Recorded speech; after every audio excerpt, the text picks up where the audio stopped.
A scientist who didn't want to save the world, but rather transform it, created a virus that doesn't just turn people into zombies. It connects them all under a single mind. Whatever one sees, thousands of zombies instantly know. As the entire city sinks into death and chaos, one woman must find the man who is both the creator of this disaster and its only solution. But in the end, who will win? Humanity or that terrifying hive mind network of zombies? The story begins in Seoul, South Korea. A scientist named Dr. So suddenly calls the police, warning that in just a few minutes, the history's most terrifying bioterror attack will begin at the Dongyung building in Seoul. Not only that, he reveals that he himself is the only vaccine for this virus, having injected the antidote into his own body. At the same time, we are introduced to two famous biotechnology professors, Han and Sejong. They were once married, but divorced 10 years ago. Though their relationship broke apart, respect and friendship still remained between them. That day, they arrive at a major press conference for Chai's bio company. While Han works for the company, Sejong is attending purely as an invited guest. Standing on stage, the company's CEO, Kang, introduces a new technology to everyone. He claims their special semiconductor chip will allow information exchange between humans faster and more effectively than ever before. But mid-speech, Kang catches sight of Dr. So. Instantly, his expression changes, making it clear that a deep past enmity lies between them. After the conference ends, as Han and Sejong go to meet Kang, the police call. They want to know if Dr. So is inside the building. Kang tells them he saw him at the conference just moments ago. Upon receiving this information, the police prepare to lock down the entire building and head there immediately. Sejong had urgent business to discuss with Kang, so she follows him. But Kang goes straight into his VIP room and locks the door. Just seconds later, Dr. So silently enters that same room. Once the door is shut, Dr. So confronts Kang to settle past scores. It is revealed that the breakthrough technology Chai's bio is bragging about was actually invented by Dr. So. However, Kang stole his research and published it under his own name. Recognition, honor, and success. Kang stole it all, while Dr. So lost the recognition of his lifelong work. Seeking revenge, Dr. So pulls a syringe out of his bag containing the unknown deadly virus. Without giving him a chance, he stabs the syringe into Kang's neck. Stunned by the sudden attack, Kang quickly fights back. During the struggle, he locks Dr. So inside the bathroom from the outside. However, it is already too late. Seconds after stepping out of the room, abnormal changes begin in Kang's body.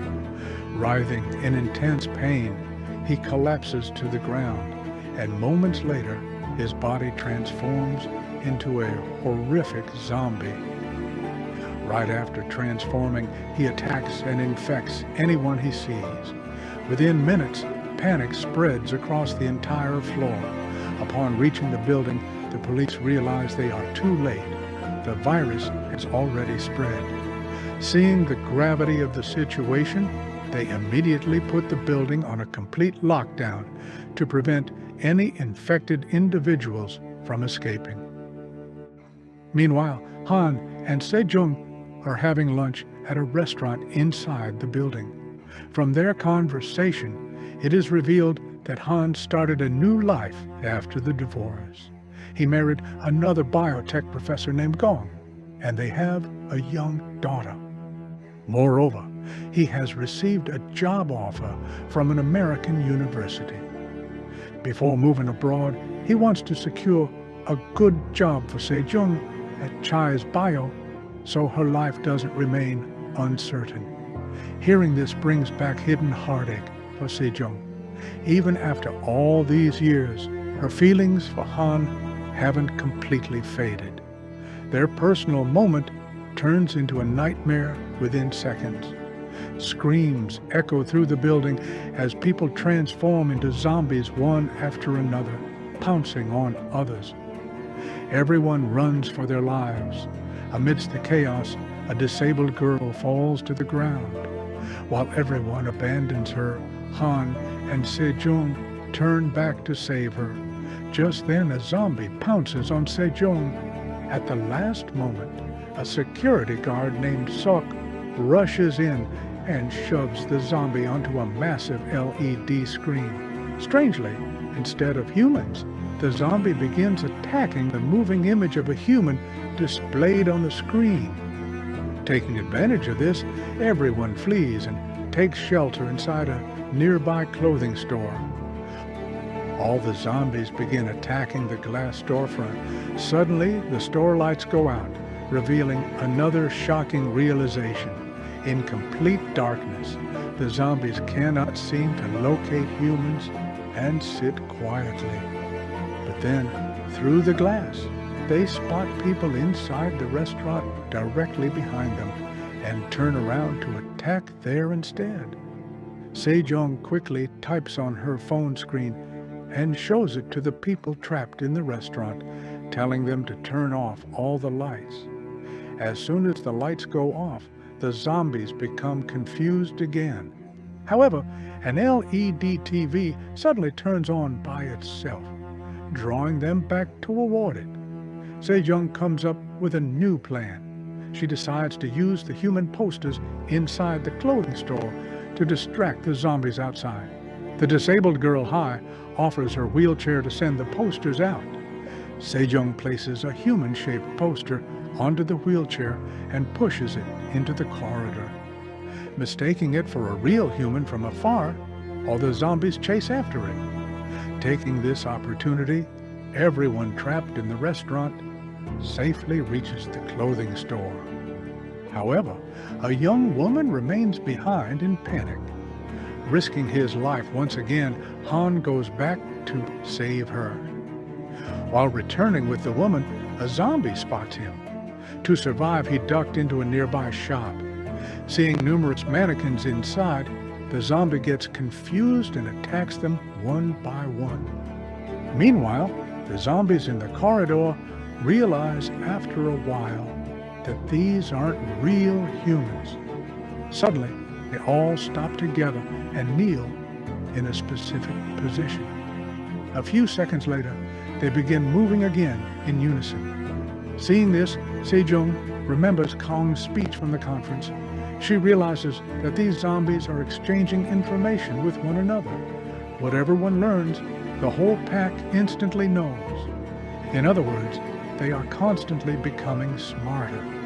After completing their information transfer, the zombie in front of Han realizes the mannequins aren't human and immediately charges toward him. Han runs with all his might toward the clothing store. Sejong keeps the door open so Han can run straight inside. But just as Han gets close to the door, zombies surround him from all sides. Right in front of Sejong's eyes, they bite Han. Within seconds, Han turns into one of them. Losing the person dearest to her life for a second time, Sejong completely breaks down. Unable to cope with the shock of Han's death, Sejong sits in a corner, speechless. Meanwhile, news of the bioterror attack spreads across Seoul. Police, military, and counter-terrorism units surround the building, but no one can enter or leave. Just then, Han's wife, Professor Gong, and their little daughter repeatedly call Han's phone. The phone is now with Sejong, and after a long time, she answers the video call. At first, the little girl wants to talk to her father, but then Professor Gong takes the phone. In a trembling voice, she asks where Han is. Sejong stays silent for a moment and reveals the truth. She tells her that while saving others, Han is no longer in this world. In a single sentence, Gong's world shatters, and her dream of a new life vanishes in an instant. The little girl understands nothing, only watching her mother cry. Heavy-hearted, Sejong hangs up. Now, only a few survivors remain inside the store. Since Hai cannot walk, Sok had prepared a special back support system beforehand to carry her on his back. A while later, the police officer manages to contact the forces outside, but the news he receives is even worse. The entire building has been declared a quarantine zone. Until concrete information about the virus is obtained, no rescue operation will be launched. In other words, they must save their own lives now.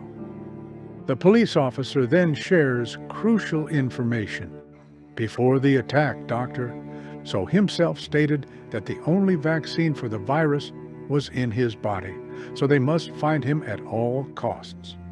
Sejong then recalls seeing Dr. So enter Kang's VIP room after the conference, meaning he should still be around that floor.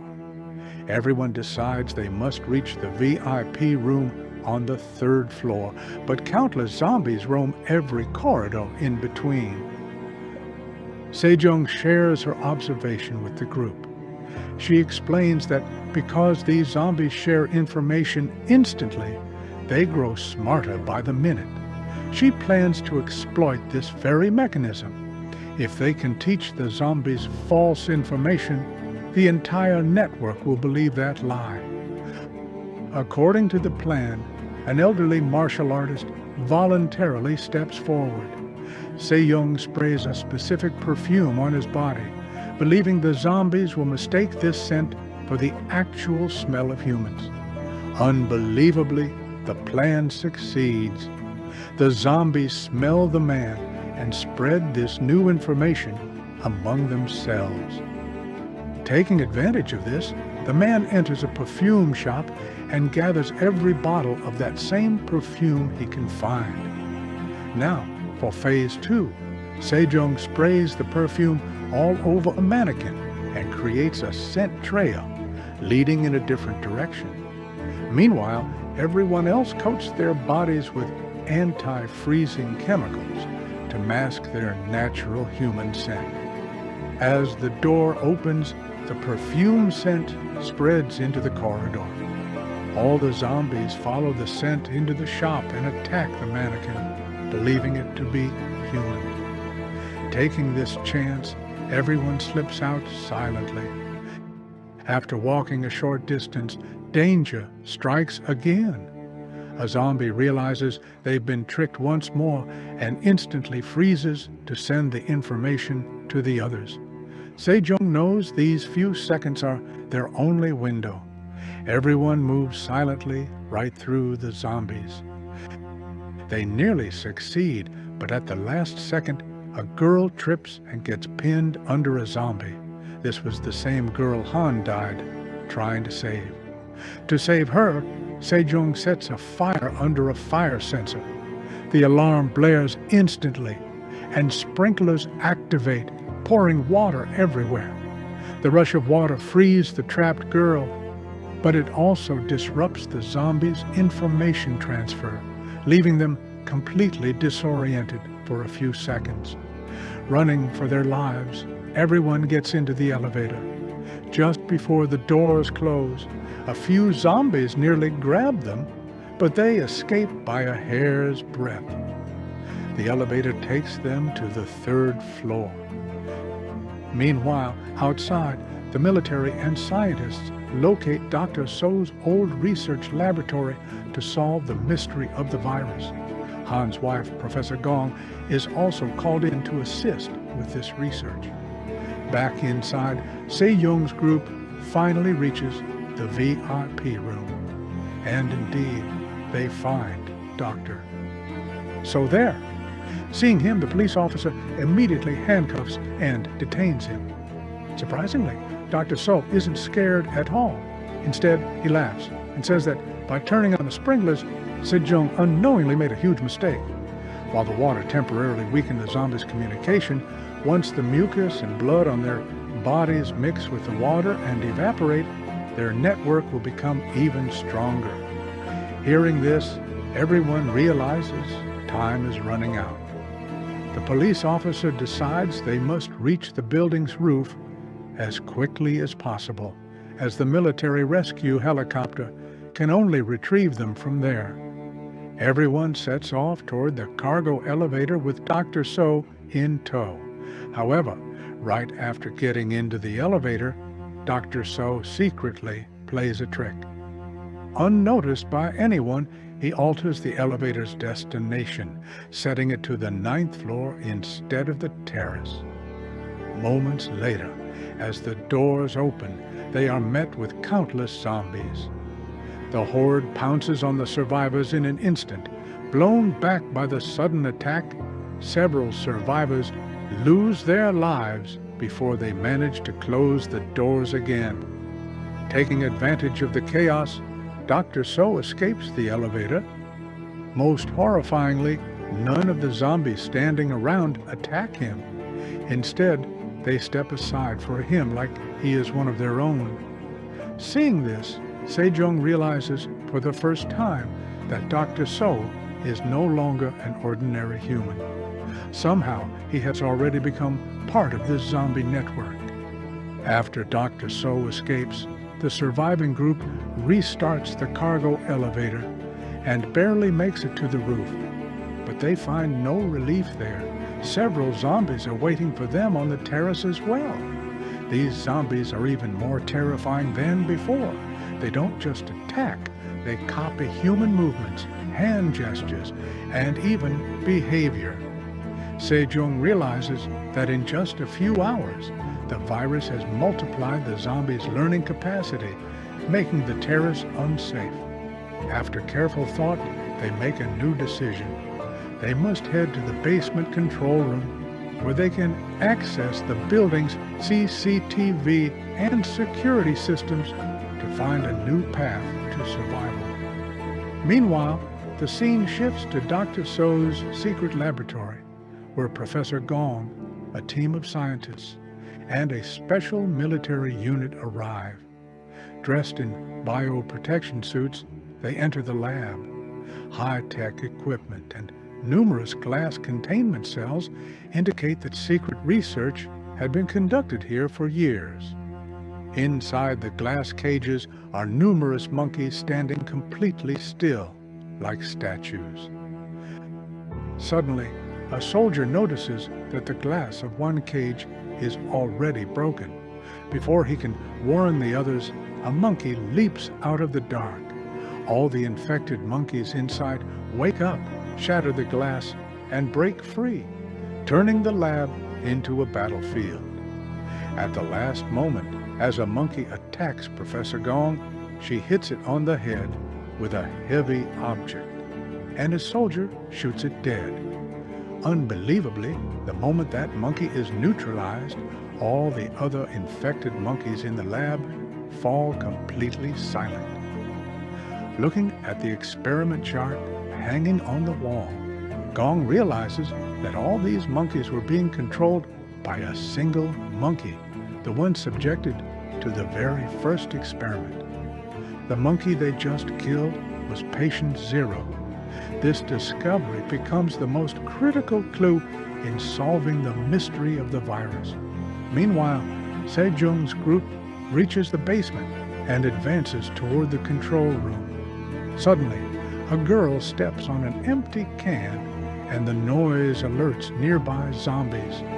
Everyone quickly hides behind cars. Luckily, after searching for a bit, the zombies move away.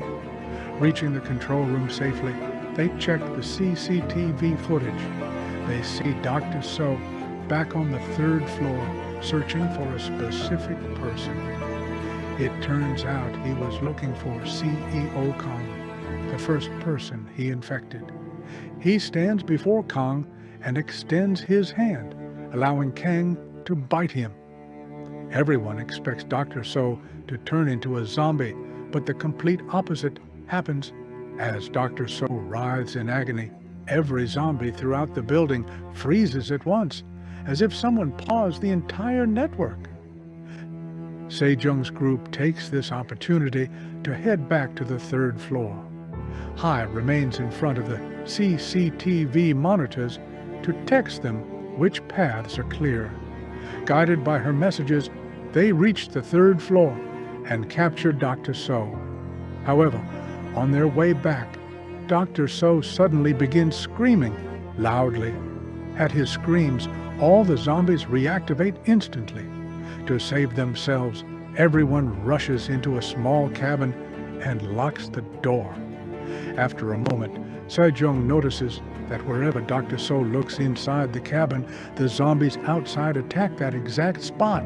She immediately blindfolds Dr. So tightly, realizing the zombies are tracking their location through his vision.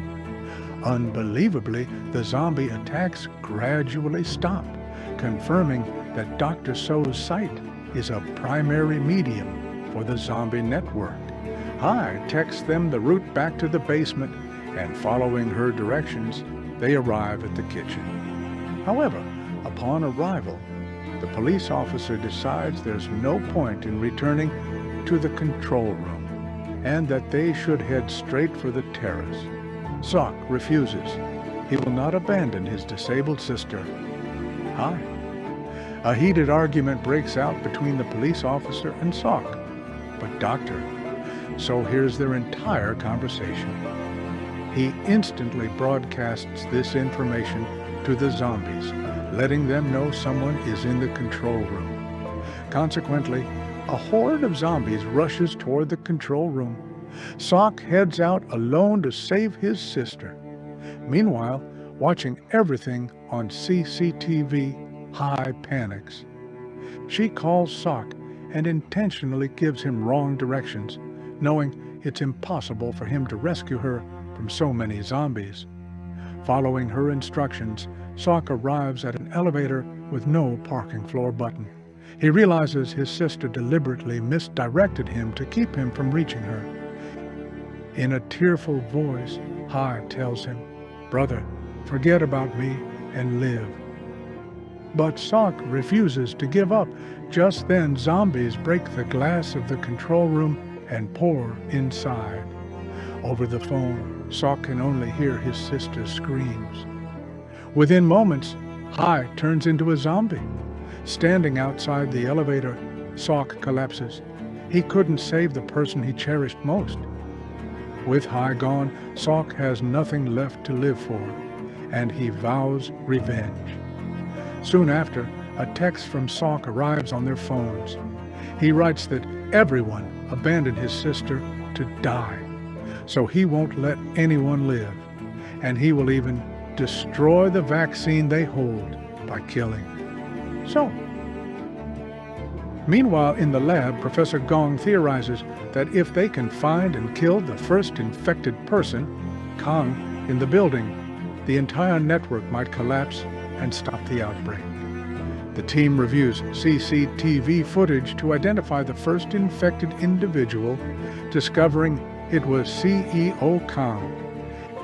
Having lost Hive, Sok transforms completely. Consumed by rage, he wields a massive knife and single-handedly fights through the zombies. Hacking down zombie after zombie, he reaches a small control room, turns on the CCTV, and searches for the remaining survivor's location. Meanwhile, Sejong, the police officer, and the others reach a safe spot with Dr. So. But Sok spots them on CCTV and broadcasts their location over the loudspeakers. Instantly, Dr. So relays this information across the entire zombie network, and zombies begin advancing from all directions. When the police officer shoots a zombie dead, the people with them ask why he killed it, arguing that since they have the vaccine, they could save these patients. The police officer ignores them completely and instead shoots the man, asking questions in the leg, leaving him behind as bait, so the zombies attack him while the officer escapes.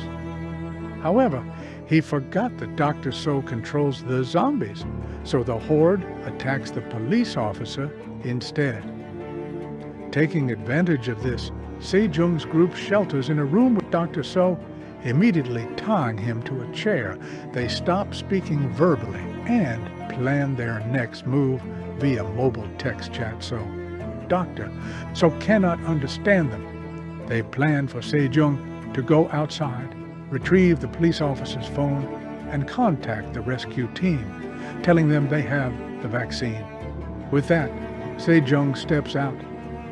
The two remaining girls stay behind to guard Dr. So.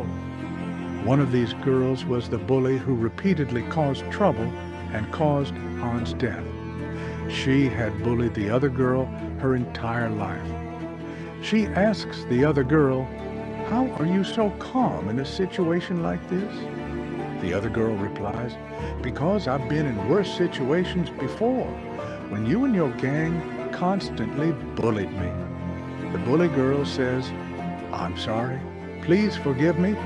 I'll never bully you again." Dr. So listens to everything from the side. Unbeknownst to them, an evolved zombie picks up a phone dropped on the floor and reads their text chat. Instantly, all the information reaches Dr. So. Meanwhile, Sejong succeeds in contacting the rescue team, informing them that Dr. So is alive and that they are in a 32nd floor warehouse. Receiving the news, the military dispatches two teams, one to retrieve Dr. So alive and another to eliminate CEO Kang. However, Sejong forgot that the police officer had also turned into a zombie, allowing Dr. So to hear everything through him. Dr. So broadcasts this information across the network. Inside the 32nd floor warehouse, the two girls are guarding Dr. So when human voices are heard outside, claiming to be the rescue team. Filled with hope, the girl who was the bully opens the door, which turns out to be her biggest mistake. It wasn't a rescue team outside, but a group of highly evolved zombies. They attack instantly. Seeing this, the bully girl, rather than showing remorse, shoves the innocent girl into the jaws of the zombies to save herself and tries to run. The zombies bite the innocent girl, turning her into a zombie too. Dr. So then says to the bully girl, "Didn't you want to apologize to her? Do it now." With that, he orders the newly transformed zombie girl to kill her bully. Meanwhile, a military team locates and kills CEO Kang after a tough struggle. Everyone assumes the zombie network will collapse, but nothing happens. The zombies remain active. The scientists realize their assumption was wrong. While that rule applied to monkeys, it does not apply to humans. Back at the warehouse, Sejong returns to find Dr. So standing among countless zombies who aren't attacking him, but following him like a leader. Sok arrives at that moment, driven by vengeance, hacking through zombies with his knife. During the fight, zombie blood and white fluid splatter all over Sok. Eventually, zombies surround him, and he loses his knife. Sok accepts that his end has come. Surprisingly, the zombies do not attack him. Both Sok and Sejong realize that the zombie blood and white fluid covering his body trick the zombies into believing he is one of them. However, Dr. So adapts to this new information and instantly issues new orders to the network. Sok is now the primary target. As all the zombies pounce on Sok, Sejong tries to strangle Dr. So with a wire. Zombies rush in to free him. Sok tries to kill Dr. So directly, but Sejong stops him, arguing that Dr. So knows the most about the virus, and killing him might destroy any hope for a cure. But Sok, consumed by revenge, refuses to listen. Taking advantage of the conflict, Dr. So escapes again. As Sok pursues him, his sister, Hive, steps out to block his path, but she is no longer the old Hive. She is standing and walking on her own feet. Seeing his sister, a final ray of hope sparks in Sok's mind, and he steps forward, hoping a piece of her humanity remains. But in the next second, Hive snatches the knife from Sok's hand with lightning speed and plunges it into his chest. Sok dies instantly. Dr. So reveals his true motivation. His father died due to human misunderstanding and a failure to communicate. Dr. So's father had used student funds for research, leading to a complaint filed against him by none other than Se-young. Dr. So's father had tried to explain that the money was solely for research with no bad intentions, but he couldn't make Se-young understand. Because of that, his father is no longer alive.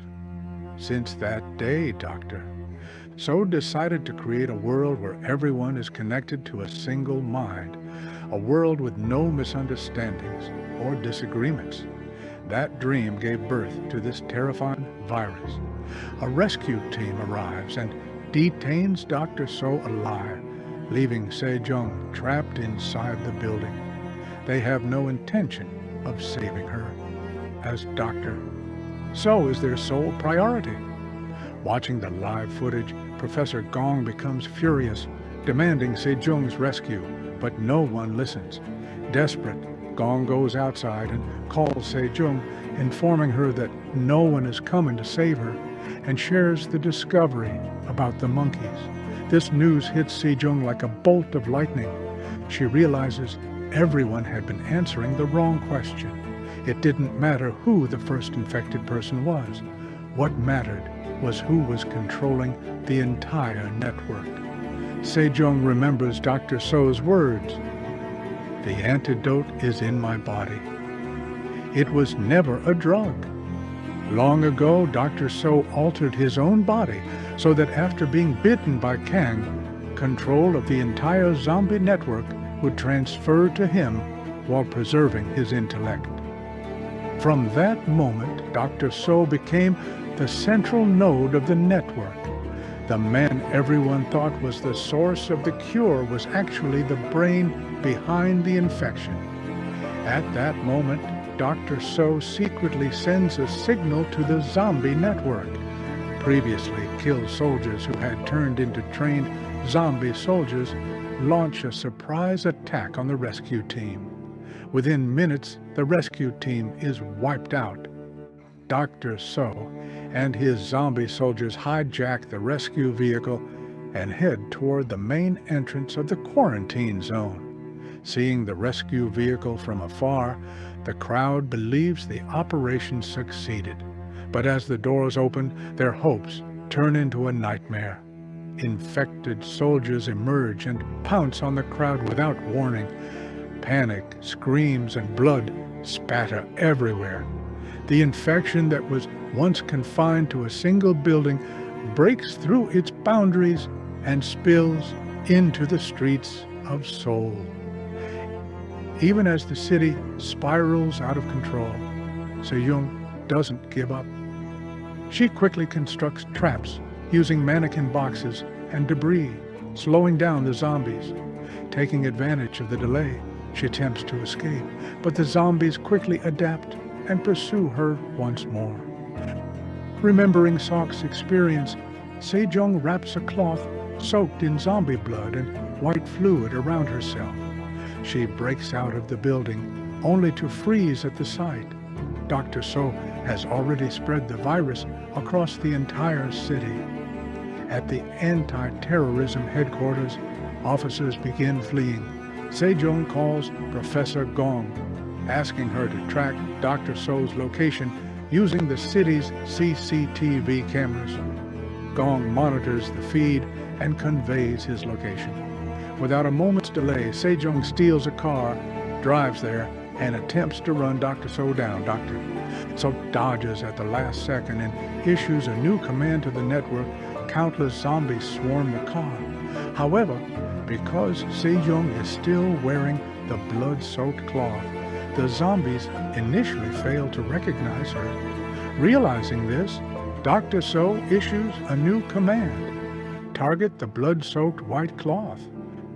Before the zombies can reach her, Sejong strips off the cloth and throws it onto a nearby zombie. Suddenly, a bizarre phenomenon occurs. The moment the cloth lands on that zombie, all the surrounding zombies gather around it, forming a massive circle and spinning continuously. Recalling a scientific phenomenon, Sejong realizes this mirrors an ant death spiral. Ants follow pheromone trails and sometimes get caught in an endless loop, marching in circles until they collapse from exhaustion and die. The zombies were behaving on the exact same principle. Dr. So approaches the zombie and pulls the blood-stained cloth off. The moment the cloth is removed, another unbelievable event occurs. All surrounding zombies collapse to the ground. Seconds later, they slowly stand back up, just like at the start of the outbreak. They can barely walk on two legs. Their advanced capabilities, coordination, and intelligence have vanished. Sejong realizes the entire network has been reset. This gives Sejong her final plan. Spotting a massive bus advertisement featuring large images of human faces, she maneuvers to draw the zombies' attention toward the poster. Seeing the human images, hundreds of zombies rush toward it simultaneously. In the chaos, Dr. So gets trapped amidst the crowd right next to a burning car. Flames catch onto his body and he writhes in agony. The moment Dr. So catches fire, the same distress echoes through all the zombies across the city. As Dr. So falls to the ground, the zombies that were wreaking havoc throughout the city instantly freeze. Their bodies go completely limp. Professor Gong watches the CCTV feeds as zombies across the city freeze like statues. With Dr. So's death, the entire system has collapsed. Yet among all the frozen statue-like zombies, one suddenly twitches.